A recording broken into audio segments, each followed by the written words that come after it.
गुरु ग्रह के आशीष से होते कष्ट सभी दूर, भक्ति सच्चे मन से करें मिले सफलता भरपूर।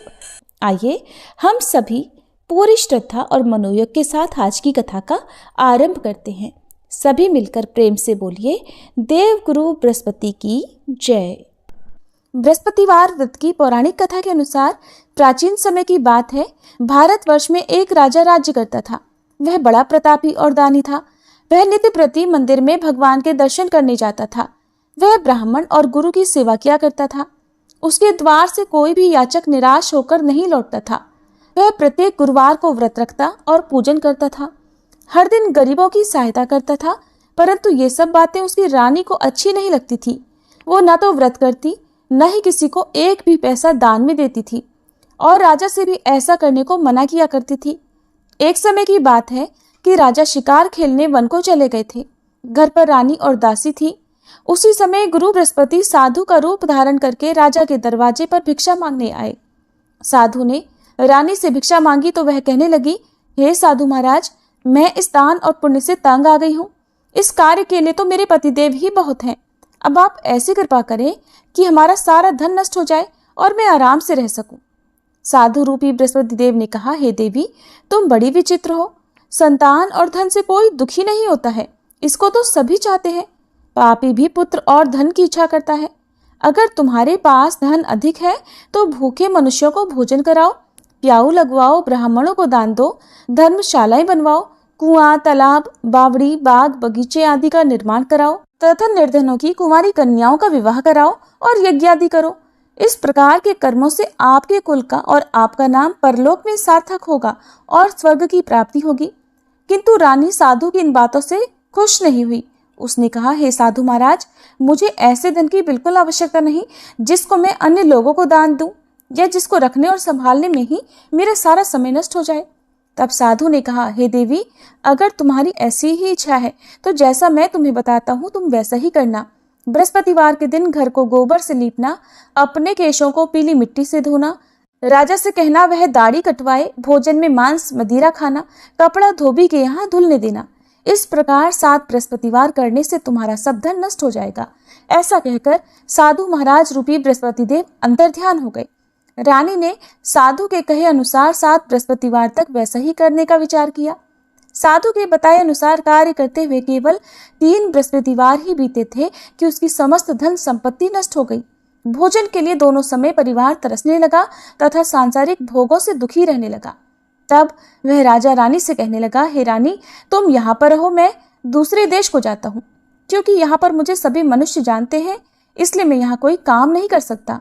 मैं परदेश जा रहा हूँ, वहाँ कोई काम धंधा करूँगा, शायद हमारे भाग्य बदल जाए। ऐसा कहकर राजा परदेश चला गया। वह वहां जंगल से लकड़ी काटकर लाता और शहर में बेचता। इस तरह जीवन व्यतीत करने लगा। इधर राजा के बिना रानी और दासियां दुखी रहने लगी। किसी दिन भोजन मिलता और किसी दिन जल पीकर ही रह जाती। एक बार रानी और दासियों को 7 दिन तक बिना भोजन के रहना पड़ा तो रानी ने अपनी दासी से कहा, हे दासी, यहाँ पास ही के नगर में मेरी बहन रहती है। वह बड़ी धनवान है। तू उसके पास जा और वहां से 5 सेर बेझर मांग कर ले आ, जिससे कुछ समय के लिए गुजर हो जाएगा। दासी रानी की बहन के पास गई। रानी की बहन उस समय पूजा कर रही थी। दासी ने रानी की बहन से कहा, हे रानी, मुझे आपकी बहन ने भेजा है, मुझे 5 सेर बेझर दे दो। दासी ने ये बात अनेक बार कही, परंतु रानी की बहन ने कोई उत्तर नहीं दिया, क्योंकि उस समय वह बृहस्पतिवार की कथा सुन रही थी। जब दासी को रानी की बहन से कोई उत्तर नहीं मिला तो वह बहुत दुखी हुई। उसे क्रोध भी आया। वह लौटकर रानी से बोली, हे रानी, आपकी बहन तो बहुत ही घमंडी है। वह तो छोटे लोगों से बात भी नहीं करती। मैंने उससे बहुत बार कहा, लेकिन उसने कोई उत्तर नहीं दिया। मैं वापस चली आई। रानी बोली, हे दासी, इसमें उसका कोई दोष नहीं है। जब बुरे दिन आते हैं तब कोई सहारा नहीं देता। अच्छे बुरे का पता विपत्ति में ही लगता है। अब तो जो ईश्वर की इच्छा होगी वही होगा। ये सब हमारे भाग्य का दोष है।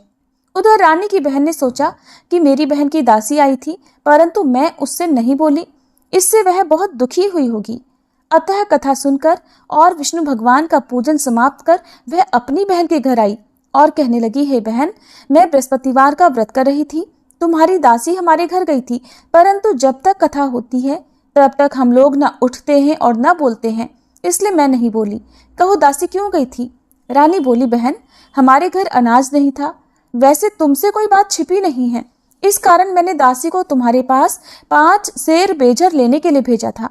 रानी की बहन बोली, बहन देखो बृहस्पति भगवान सबकी मनोकामनाएं पूर्ण करते हैं। देखो शायद तुम्हारे घर में अनाज रखा हो। ये सुनकर दासी घर के अंदर गई तो वहां उसे एक घड़ा बेजर का मिल गया। उसे बड़ी हैरानी हुई क्योंकि उसने एक एक बर्तन देख लिया था। उसने बाहर आकर रानी को बताया। दासी अपनी रानी से कहने लगी, हे रानी देखो, वैसे हमको जब अन्न नहीं मिलता तब हम रोज व्रत ही तो करते हैं। अगर इनसे व्रत की विधि और कथा पूछ ली जाए तो उसे हम भी किया करेंगे। दासी के कहने पर रानी ने अपनी बहन से बृहस्पतिवार व्रत के बारे में पूछा। उसकी बहन ने बताया, हे रानी बहन, बृहस्पतिवार को सूर्योदय से पहले उठकर स्नान करके बृहस्पतिवार का व्रत करना चाहिए, लेकिन उस दिन सिर नहीं धोना चाहिए। बृहस्पतिवार के व्रत में चने की दाल और मुनक्का से विष्णु भगवान का केले के वृक्ष की जड़ में पूजन करें तथा दीपक जलावे। उस दिन एक ही समय भोजन करें। भोजन पीले खाद्य पदार्थ का करें और कथा सुने। इस प्रकार करने से गुरु भगवान प्रसन्न होते हैं, अन्न पुत्र धन देते हैं, मनोकामना पूर्ण करते हैं। व्रत और पूजन की विधि बताकर रानी की बहन अपने घर लौट गई। रानी और दासी दोनों ने निश्चय किया कि बृहस्पति देव भगवान का पूजन जरूर करेंगे। 7 दिन बाद जब बृहस्पतिवार आया तो उन्होंने व्रत रखा। घुड़साल में जाकर चना और गुड़ बीन लाई तथा उसकी दाल से केले की जड़ तथा विष्णु भगवान का पूजन किया। अब पीला भोजन कहाँ से आए? दोनों बड़ी दुखी हुई, परंतु उन्होंने व्रत किया था, इस कारण बृहस्पति देव भगवान प्रसन्न थे। एक साधारण व्यक्ति के रूप में वे 2 थालों में सुंदर पीला भोजन लेकर आए और दासी को देकर बोले, हे दासी, ये भोजन तुम्हारे और रानी के लिए है, तुम दोनों कर लेना। दासी भोजन पाकर बहुत प्रसन्न हुई और रानी से बोली, रानी जी भोजन कर लो। रानी को भोजन आने के बारे में कुछ नहीं पता था, इसलिए वह दासी से बोली, जा तू ही भोजन कर, क्यों तू व्यर्थ में हमारी हंसी उड़ाती है। तब दासी बोली, रानी एक व्यक्ति भोजन दे गया है। तब रानी कहने लगी, वो भोजन तेरे लिए ही देकर गया है, तू ही भोजन कर। दासी ने कहा, वह व्यक्ति हम दोनों के लिए 2 थालों में भोजन देकर गया है, इसलिए मैं और आप दोनों ही साथ साथ भोजन करेंगे। फिर दोनों ने गुरु भगवान को नमस्कार कर भोजन किया। उसके बाद से वे प्रत्येक बृहस्पतिवार को गुरु भगवान का व्रत और पूजन करने लगी। बृहस्पति भगवान की कृपा से उनके पास धन हो गया, परंतु रानी फिर पहले की तरह से आलस्य करने लगी। तब दासी बोली, देखो रानी, तुम पहले भी इसी प्रकार आलस्य करती थी। तुम्हें धन रखने में कष्ट होता था, इस कारण सभी धन नष्ट हो गया। अब गुरु भगवान की कृपा से धन मिला है तो तुम्हें फिर आलस्य होता है। बड़ी मुसीबतों के बाद हमने ये धन पाया है, इसलिए हमें दान पुण्य करना चाहिए। तुम भूखे मनुष्यों को भोजन कराओ, प्याऊ लगवाओ, ब्राह्मणों को दान दो, कुआं, तालाब, बावड़ी आदि का निर्माण करवाओ, मंदिर पाठशाला बनवाकर दान दो, कुंवारी कन्याओं का विवाह करवाओ, धन को शुभ कार्यों में खर्च करो, जिससे तुम्हारे कुल का यश बढ़े और स्वर्ग प्राप्त हो और पितर भी प्रसन्न हो। दासी की बात मानकर रानी ने इसी प्रकार के कर्म करने प्रारंभ कर दिए, जिससे उनका काफी यश फैलने लगा। एक दिन रानी और दासी आपस में विचार करने लगी कि न जाने राजा किस दशा में होंगे, उनकी कोई खोज खबर नहीं है। उन्होंने बृहस्पति देव से प्रार्थना की और तब भगवान ने रात्रि में राजा को स्वप्न में कहा, हे राजा उठ, तेरी रानी तुझको याद करती है, अब अपने देश को वापस लौट जा। राजा प्रातःकाल उठकर जंगल से लकड़ियां काट कर लाने के लिए जंगल की ओर चल पड़ा। जंगल से गुजरते हुए वह सोचने लगा, रानी की गलती से उसे कितने दुख भोगने पड़े। राजपाट छोड़कर उसे जंगल में आकर रहना पड़ा। जंगल से लकड़ियां काटकर उन्हें बेचकर गुजारा करना पड़ा। उसी समय उस जंगल में बृहस्पति देव एक साधु का रूप धारण करके आए और राजा के पास आकर बोले, हे लकड़हारे, तुम इस सुनसान जंगल में किस चिंता में बैठे हो, मुझे बतलाओ। यह सुनकर राजा की आंखों में आंसू भर आए और साधु की वंदना करके वह बोला, हे प्रभु, आप सब कुछ जानने वाले हैं। ऐसा कहकर राजा ने साधु को अपनी संपूर्ण कथा सुना दी। महात्मा दयालु होते हैं। वे राजा से बोले, हे राजा, तुम्हारी पत्नी ने बृहस्पति देव के प्रति अपराध किया था, जिसके कारण तुम्हारी ये दशा हुई। अब तुम किसी प्रकार की चिंता मत करो, भगवान तुम्हें पहले से अधिक धन देंगे। देखो, तुम्हारी पत्नी ने बृहस्पतिवार का व्रत करना प्रारंभ कर दिया है। अब तुम भी बृहस्पतिवार का व्रत करके चने की दाल और गुड़ जल के लोटे में डालकर केले का पूजन करो, फिर कथा कहो या सुनो, भगवान तुम्हारी सब मनोकामनाओं को पूर्ण करेंगे। साधु को प्रसन्न देखकर राजा बोला, हे प्रभु, मुझे लकड़ी बेचकर इतना पैसा नहीं मिलता जिससे भोजन करने के उपरांत कुछ बचा सकूं, और मैंने रात्रि में अपनी रानी को व्याकुल देखा है। मेरे पास कोई साधन नहीं जिससे समाचार जान सकूं। फिर मैं बृहस्पति देव की क्या कहानी कहूं? मुझे तो कुछ भी नहीं मालूम है। साधु ने कहा, हे राजा, तुम किसी बात की चिंता मत करो। बृहस्पतिवार के दिन तुम रोजाना की तरह लकड़ियां लेकर शहर में जाओ। तुम्हें रोज से 2 गुना धन प्राप्त होगा, जिससे तुम भलीभांति भोजन कर लोगे और बृहस्पति देव की पूजा का सामान भी आ जाएगा। बृहस्पतिवार की कथा इस प्रकार है। प्राचीन काल में एक बहुत ही निर्धन ब्राह्मण था। उसकी कोई संतान नहीं थी। वह नित्य पूजा पाठ करता, परंतु उसकी पत्नी बहुत मलिनता के साथ रहती थी। वो न तो स्नान करती और न किसी देवता का पूजन करती थी। प्रातःकाल उठते ही सबसे पहले भोजन करती, बाद में कोई अन्य कार्य करती। ब्राह्मण देवता बहुत दुखी रहते थे। पत्नी को बहुत समझाते, किंतु कोई परिणाम नहीं निकलता। भगवान की कृपा से ब्राह्मण की पत्नी के कन्या उत्पन्न हुई। वह कन्या अपने पिता के घर में बड़ी होने लगी। वह बालिका प्रातः स्नान करके भगवान विष्णु का जप करती। वह बचपन से ही बृहस्पतिवार का व्रत भी करने लगी थी। पूजा पाठ समाप्त कर स्कूल जाती तो अपनी मुट्ठी में जौ भरकर ले जाती और पाठशाला जाने के मार्ग में डालती जाती। वही जौ सोने के हो जाते तो लौटते समय उनको बीनकर घर ले आती। एक दिन वह बालिका सूप में उन सोने के जौ को फटककर साफ कर रही थी। तभी उसकी माँ ने देख लिया और कहने लगी, हे बेटी, सोने के जौ को फटकने के लिए सोने का सूप होना चाहिए। दूसरे दिन गुरुवार था। उस कन्या ने व्रत रखा और बृहस्पति देव से प्रार्थना करके कहा, हे प्रभु, यदि मैंने सच्चे मन से आपकी पूजा की हो तो मुझे सोने का सूप दे दो। बृहस्पति देव ने उसकी प्रार्थना स्वीकार कर ली। रोजाना की तरह वह कन्या जौ फैलाती हुई पाठशाला चली गई। पाठशाला से लौटकर जब वह जौ बीन रही थी तो बृहस्पति देव की कृपा से उसे सोने का सूप मिला। उसे वह घर ले आई और उससे जौ साफ करने लगी, परंतु उसकी माँ का वही ढंग रहा। एक दिन की बात है, वह कन्या सोने के सूप में जौ साफ कर रही थी। उस समय उस नगर का राजकुमार वहां से होकर निकला। इस कन्या के रूप और सोने के सूप में जौ को साफ करते देखकर वह उस कन्या पर मोहित हो गया। राजमहल आकर वह भोजन तथा जल त्याग कर उदास होकर लेट गया। राजा को जब राजकुमार द्वारा अन्न जल त्यागने का समाचार मिला तो अपने मंत्रियों के साथ वह अपने पुत्र के पास आए और बोले, हे बेटा, तुम्हें किस बात का कष्ट है? किसी ने अपमान किया है अथवा कोई और कारण है? मुझे बताओ, मैं वही करूंगा जिससे तुम्हें प्रसन्नता हो। तब राजकुमार ने अपने पिता की बातें सुनी और बोला, मुझे आपकी कृपा से किसी बात का दुख नहीं है। किसी ने मेरा अपमान नहीं किया है, परंतु मैं उस लड़की के साथ विवाह करना चाहता हूँ जो सोने के सूप में जौ साफ कर रही थी। ये सुनकर राजा आश्चर्य में पड़ गया और बोला, हे बेटा, इस तरह की कन्या का पता तुम ही लगाओ। मैं उसके साथ तुम्हारा विवाह अवश्य ही करवा दूंगा। राजकुमार ने राजा को उस लड़की के घर का पता बतलाया। मंत्री उस लड़की के घर गया और राजा का आदेश ब्राह्मण को सुनाया। कुछ ही दिन बाद ब्राह्मण की कन्या का विवाह राजकुमार के साथ संपन्न हो गया। कन्या के घर से जाते ही उस ब्राह्मण देवता के घर में पहले की तरह गरीबी का वास हो गया। अब भोजन के लिए भी अन्न बड़ी मुश्किल से मिलता था। एक दिन दुखी होकर ब्राह्मण अपनी पुत्री से मिलने गया। बेटी ने पिता की दुखी अवस्था को देखा और अपनी माँ का समाचार पूछा। ब्राह्मण देवता ने सभी हाल कह सुनाया।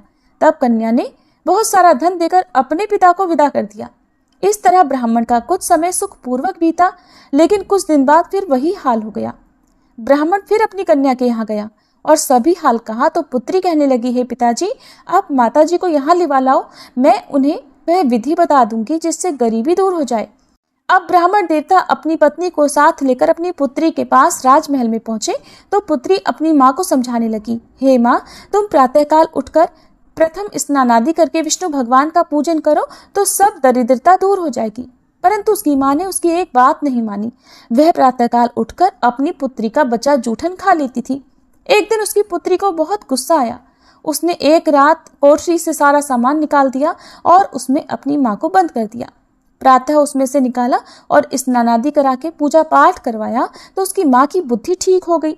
इसके बाद वह नियम से पूजा पाठ करती और प्रत्येक बृहस्पतिवार को व्रत करने लगी। इस व्रत के पुण्य प्रभाव से उसकी माँ भी बहुत धनवान हो गई और बृहस्पति देवता के प्रभाव से स्वर्ग को गई। वह ब्राह्मण भी सुखपूर्वक इस लोक का सुख भोग कर स्वर्ग को प्राप्त हुए। इस तरह कहानी कहकर साधु महाराज वहां से लोप हो गए। धीरे धीरे समय बीतने पर फिर बृहस्पतिवार का दिन आया। राजा जंगल से लकड़ी काटकर किसी शहर में बेचने गए। उसे उस दिन और दिनों से अधिक धन मिला। राजा ने चना, गुड़ आदि लाकर बृहस्पतिवार का व्रत किया। उस दिन से उसके सभी क्लेश दूर हुए। परंतु जब अगला गुरुवार का दिन आया तो वह बृहस्पतिवार का व्रत करना भूल गया। इस कारण बृहस्पति भगवान नाराज हो गए। उस दिन उस नगर के राजा ने विशाल यज्ञ का आयोजन किया तथा अपने समस्त राज्य में घोषणा करवा दी कि कोई भी मनुष्य अपने घर में भोजन ना बनाए और आग भी ना जलाए। समस्त जनता मेरे यहाँ भोजन करने आए। इस आज्ञा को जो न मानेगा उसको फांसी की सजा दी जाएगी। राजा की आज्ञा अनुसार राज्य के सभी निवासी राजा के भोज में सम्मिलित हुए, लेकिन लकड़हारा कुछ देर से पहुंचा, इसलिए राजा उसको अपने साथ महल में ले गए। जब राजा लकड़हारे को भोजन करा रहे थे तो रानी की दृष्टि उस खूंटी पर पड़ी जिस पर उसका हार लटका हुआ था। उसे हार खूंटी पर लटका दिखाई नहीं दिया। रानी को निश्चय हो गया कि मेरा हार उस लकड़हारे ने चुरा लिया है। उसी समय सैनिक बुलवाकर उसको कैद खाने में डलवा दिया। जब लकड़हारा कारागार में पड़ गया तो बहुत दुखी होकर विचार करने लगा कि न जाने कौन से पूर्व जन्म के कर्म से मुझे ये दुख प्राप्त हुआ है, और उसी साधु को याद करने लगा जो जंगल में मिला था। तत्काल बृहस्पति देव साधु के रूप में प्रकट हो गए और उसकी दशा को देखकर कहने लगे, अरे मूर्ख, तूने बृहस्पति देवता की कथा नहीं की, इस कारण तुझे दुख प्राप्त हुआ है। अब चिंता मत कर, बृहस्पतिवार के दिन कारागार के दरवाजे पर 4 पैसे पड़े मिलेंगे। उनसे तू बृहस्पति देव की पूजा करना तो तेरे सभी कष्ट दूर हो जाएंगे। अगले बृहस्पतिवार उसे कारागार के द्वार पर 4 पैसे पड़े मिले। राजा ने पूजा का सामान मंगवाकर कथा कही और प्रसाद बांटा। उसी रात्रि को बृहस्पति देव ने उस नगर के राजा को स्वप्न में कहा, हे राजा, तूने जिस आदमी को कारागार में बंद करा दिया है वह निर्दोष है, वह राजा है, उसे छोड़ देना। रानी का हार उसी खूंटी पर लटका हुआ है। अगर तू ऐसा नहीं करेगा तो मैं तेरे राज्य को नष्ट कर दूंगा। राजा प्रातःकाल उठा और खूंटी पर हार टंगा देखकर लकड़हारे को बुलाकर क्षमा मांगी तथा राजा के योग्य सुंदर वस्त्र आभूषण भेंट कर उसे विदा किया। गुरुदेव की आज्ञा अनुसार राजा अब अपने नगर को चल दिया। राजा जब नगर के निकट पहुंचा तो उसे बड़ा ही आश्चर्य हुआ। नगर में पहले से अधिक बाग, तालाब और कुएं तथा बहुत सी धर्मशाला, मंदिर आदि बने हुए हैं। राजा ने पूछा कि ये किसका बाग और धर्मशाला है? तब नगर के सब लोग कहने लगे, ये सब रानी और दासी द्वारा बनवाए गए हैं। राजा को आश्चर्य हुआ और गुस्सा भी आया। जब रानी ने खबर सुनी कि राजा आ रहे हैं तो उसने अपनी दासी से कहा, हे दासी, देख, राजा हमको कितनी बुरी हालत में छोड़ गए थे। वह हमारी ऐसी हालत देख कर लौट न जाए, इसलिए तो दरवाजे पर खड़ी हो जा। रानी की आज्ञा अनुसार दासी दरवाजे पर खड़ी हो गई। जब राजा आए तो उन्हें अपने साथ महल में लिवा लाई। तब राजा ने क्रोध करके अपनी तलवार निकाली और पूछने लगा, बताओ, ये धन तुम्हें कैसे प्राप्त हुआ है? तब रानी ने बताया, हमें ये सब धन बृहस्पति देव के व्रत के प्रभाव से प्राप्त हुआ है। राजा ने तब निश्चय किया कि 7 रोज बाद तो सभी बृहस्पति देव का पूजन करते हैं, परंतु मैं रोजाना दिन में 3 बार कथा कहा करूंगा तथा रोज व्रत किया करूंगा। अब हर समय राजा के दुपट्टे में चने की दाल बंधी रहती तथा दिन में 3 बार वह कथा कहता। एक दिन राजा ने विचार किया कि चलो अपनी बहन के यहाँ हो आवे। इस तरह का निश्चय कर राजा घोड़े पर सवार होकर अपनी बहन के यहाँ चल पड़ा। रास्ते में उसने देखा कि कुछ आदमी एक मुर्दे को लिए जा रहे हैं। उन्हें रोककर राजा कहने लगा, अरे भाइयों, मेरी बृहस्पतिवार की कथा सुन लो। वे बोले, लो, हमारा तो आदमी मर गया है, इसको अपनी कथा की पड़ी है। परंतु कुछ आदमी बोले, अच्छा कहो, हम तुम्हारी कथा भी सुनेंगे। राजा ने दाल निकाली और कथा कहनी शुरू कर दी। जब कथा आधी हुई तो वह मुर्दा हिलने लगा और जब कथा समाप्त हुई तो राम राम करके वह मनुष्य खड़ा हो गया। राजा आगे बढ़ा, उसे चलते चलते शाम हो गई। आगे मार्ग में उसे किसान खेत में हल चलाता मिला। राजा उससे बोला, अरे भैया, तुम मेरी बृहस्पतिवार की कथा सुन लो। किसान बोला, जब तक मैं तेरी कथा सुनूंगा तब तक 4 हरैया जोत लूंगा। जा, अपनी कथा किसी और को सुनाना। राजा आगे चलने लगा। राजा के हटते ही बैल पछाड़ खाकर गिर गए तथा किसान के पेट में बहुत जोर से दर्द होने लगा। उसी समय किसान की माँ रोटी लेकर आई। उसने जब ये देखा तो अपने पुत्र से सब हाल पूछा। बेटे ने सभी हाल बता दिया। बुढ़िया दौड़ी दौड़ी उस घुड़सवार के पास गई और उससे बोली, मैं तेरी कथा सुनूंगी, तू अपनी कथा मेरे खेत पर ही चलकर कहना। राजा ने लौटकर बुढ़िया के खेत पर जाकर कथा कही, जिसके सुनते ही बैल खड़े हो गए और किसान के पेट का दर्द भी बंद हो गया। अब राजा अपनी बहन के घर पहुंच गया। बहन ने भाई की खूब मेहमानी की। दूसरे दिन प्रातःकाल राजा जगा तो देखने लगा कि सब लोग भोजन कर रहे हैं। राजा ने अपनी बहन से पूछा कि ऐसा कोई मनुष्य है जिसने भोजन ना किया हो, जो मेरी बृहस्पतिवार की कथा सुन ले। तो बहन बोली, हे भैया, ये देश ऐसा ही है। पहले यहाँ के लोग भोजन करते हैं, बाद में अन्य कोई काम करते हैं। अगर पड़ोस में कोई हो तो देख कर आती हूँ। ऐसा कहकर बहन देखने चली, परंतु उसे कोई भी ऐसा व्यक्ति नहीं मिला जिसने भोजन नहीं किया हो। फिर वह एक कुम्हार के घर गई जिसका लड़का बीमार था। उसे पता चला कि उसके यहाँ 3 दिन से किसी ने भोजन नहीं किया है। रानी ने अपने भाई की कथा सुनने के लिए कुम्हार से कहा तो वह तैयार हो गया। तब राजा ने जाकर बृहस्पतिवार की कथा कही, जिसको सुनकर उसका लड़का ठीक हो गया। अब तो राजा की प्रशंसा होने लगी। एक दिन राजा ने अपनी बहन से कहा, हे बहन, अब मैं अपने घर जाऊंगा, तुम भी तैयार हो जाओ। राजा की बहन ने अपनी सास से अपने भाई के साथ जाने की आज्ञा मांगी तो सास बोली, चली जा, परंतु अपने लड़कों को मत ले जाना, क्योंकि तेरे भाई की कोई संतान नहीं होती है। बहन ने अपने भाई से कहा, हे भैया, मैं तो चलूंगी, परंतु कोई बालक नहीं जाएगा। राजा ने कहा, जब कोई बालक नहीं चलेगा तब तुम भी जाकर क्या करोगी? फिर दुखी मन से राजा अपने नगर को लौट आया। राजा ने अपनी रानी से कहा, हम निसंतान हैं, इसलिए हमारे घर आना कोई पसंद नहीं करता। हम निर्वंशी राजा हैं। ऐसा कहकर वह बिना भोजन आदि किए शैया पर लेट गया। रानी बोली, हे प्रभु, बृहस्पति देव ने हमें सब कुछ दिया है, वे हमें संतान भी अवश्य देंगे। उसी रात बृहस्पति देव ने राजा को स्वप्न में कहा, हे राजा, उठ, सभी सोच त्याग दे, तेरी रानी गर्भ से है। राजा को यह जानकर बड़ी प्रसन्नता हुई। 9वें महीने रानी के गर्भ से एक सुंदर पुत्र पैदा हुआ। जब राजा की बहन ने यह शुभ समाचार सुना तो वह बहुत खुश हुई तथा बधाई लेकर अपने भाई के यहाँ आई। तभी रानी ने कहा, घोड़ा चढ़कर तो नहीं आई, गधा चढ़ी आई। राजा की बहन बोली, भाई, मैं इस प्रकार न कहती तो तुम्हें संतान कैसे मिलती? बृहस्पति देव ऐसे ही हैं, जिसके मन में जो कामनाएं रहती है सभी को पूर्ण करते हैं।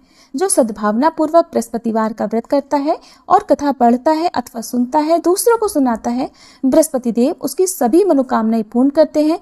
बृहस्पति देव उनकी सदैव रक्षा करते हैं। जो संसार में सद्भावना और सच्चे मन से बृहस्पति देव का पूजन करते हैं, उनकी सभी मनोकामनाएं उसी प्रकार पूर्ण होती हैं जैसे रानी और राजा ने बृहस्पति देव की कथा का गुणगान किया, उनकी सभी इच्छाएं बृहस्पति देव ने पूर्ण की। मनुष्य को हृदय से उनका मनन करते हुए जयकार करनी चाहिए। प्रेम से बोलिए, बृहस्पति देवता की जय। ओम जय बृहस्पति देवा, स्वामी जय बृहस्पति देवा। छिन छिन भोग लगाऊं, कदली फल मेवा। ओम जय बृहस्पति देवा। तुम पूर्ण परमात्मा, तुम अंतर्यामी, स्वामी तुम अंतर्यामी। जगत पिता जगदीश्वर, जगत पिता जगदीश्वर, तुम सबके स्वामी। ओम जय बृहस्पति देवा। चरणामृत निज निर्मल, सब पातक हरता, स्वामी सब पातक हरता। सकल मनोरथ दायक, सकल मनोरथ दायक, कृपा करो भरता। ओम जय बृहस्पति देवा। तन मन धन अर्पण कर, जो जन शरण पड़े, स्वामी जो जन शरण पड़े। प्रभु प्रकट तब होकर, प्रभु प्रकट तब होकर, आकर द्वार खड़े। ओम जय बृहस्पति देवा। दीन दयाल दयानिधि, भक्तन हितकारी, स्वामी भक्तन हितकारी। पाप दोष सब हरता, पाप दोष सब हरता, भव बंधन हारी। ओम जय बृहस्पति देवा। सकल मनोरथ दायक, सब संशय तारो, स्वामी सब संशय तारो। विषय विकार मिटाओ, विषय विकार मिटाओ, संतन सुखकारी। ओम जय बृहस्पति देवा। जो कोई आरती तेरी प्रेम सहित गावे, स्वामी प्रेम सहित गावे। ज्येष्ठानंद बंद सो सो निश्चय पावे। ओम जय बृहस्पति देवा। ओम जय बृहस्पति देवा, स्वामी जय बृहस्पति देवा। छिन छिन भोग लगाऊं, कदली फल मेवा। ओम जय बृहस्पति देवा।